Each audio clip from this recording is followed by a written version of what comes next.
Did you grow up in a house where love felt conditional, where good grades were expected but never celebrated, where being almost perfect still wasn't enough? This is the story of a son who spent his life chasing approval and almost lost himself in the process. In a quiet suburban neighborhood, where houses looked nearly identical and lawns were always neatly trimmed, there lived a man named Daniel Carter. From the outside, Daniel's life looked successful. He had a good job, a clean home, a steady routine. He was responsible, disciplined, reliable. But inside, Daniel carried a quiet weight he had been holding since childhood. A feeling that never left him, the feeling that he was never enough.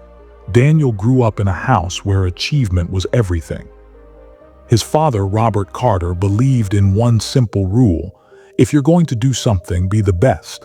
Second place was not failure, but it was not praise either. When Daniel brought home an A, his father would nod and say, "Good, keep it up." When he scored the winning goal in soccer, his father would shake his hand firmly. "Well done." But the warmth Daniel longed for never came. No long hugs.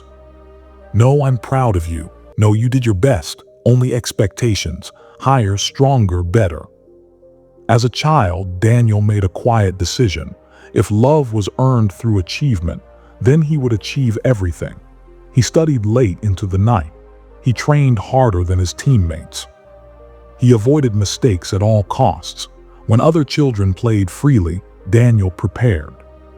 He believed one day if he performed perfectly enough, his father would finally look at him and say, "You are enough." Years passed. Daniel became exactly what his father respected: successful, focused, accomplished, but the praise he imagined never arrived. Even as an adult, conversations with his father felt like performance reviews. "How's work? Are you moving up? What's your next goal?" Never "How are you? Are you happy?" Daniel answered confidently every time, "I'm doing well." But those words felt empty. One evening, Daniel received a call from his mother. His father had been hospitalized. A minor heart issue, she said, but serious enough. Daniel drove to the hospital with a tight chest and restless thoughts.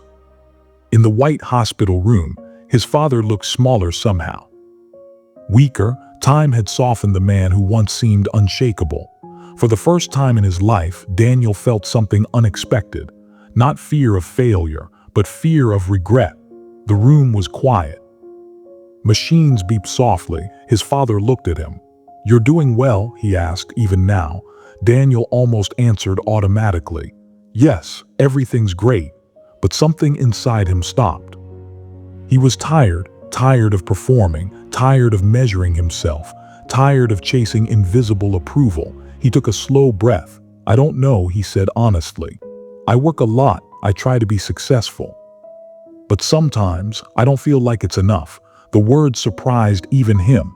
His father looked confused at first. "Enough for who?" he asked. Daniel hesitated. "For you," he said quietly. The room fell still. For a long moment his father said nothing. Then he looked away toward the window. "When I was your age," his father began slowly, "my own father never praised me either." Daniel blinked. "I thought pushing you would make you stronger," his father continued. "I thought discipline was love." His voice cracked slightly. "I didn't realize you were waiting for something else." Daniel felt years of pressure shift inside him. "All I ever wanted," Daniel said, his voice unsteady, "was to hear that I was enough. Even if I failed." His father's eyes filled with something Daniel had never seen before: regret. "You were always enough," the old man said quietly. "I just didn't know how to say it." It wasn't a dramatic moment. There was no cinematic music, no perfect speech. Just two imperfect men sitting in a hospital room, finally speaking honestly. Years of silence didn't disappear instantly. But something broke, not their relationship, the pattern. After that night, Daniel didn't become a different person overnight. He still worked hard, still valued discipline, but he began asking himself new questions.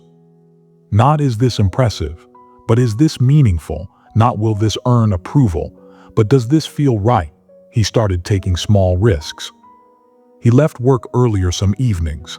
He restarted an old hobby, photography. He allowed himself to fail at small things without punishment. At first, it felt uncomfortable. Like stepping outside a script he had memorized his entire life. But slowly, something new grew inside him: self-acceptance. Months later, his father recovered enough to return home. Their conversations changed subtly. They were still not overly emotional. But sometimes, when Daniel left after visiting, his father would say quietly, "I'm proud of you."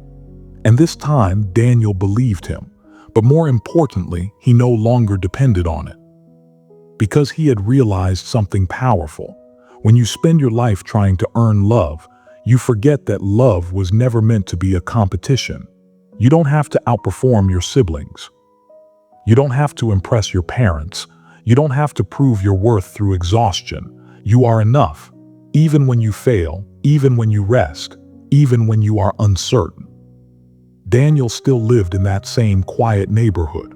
The lawns were still neat, the houses still similar, but inside one of them, a man finally stopped measuring himself against invisible standards.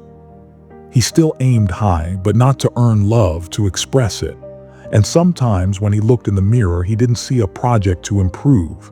He saw a human being, enough, just as he was.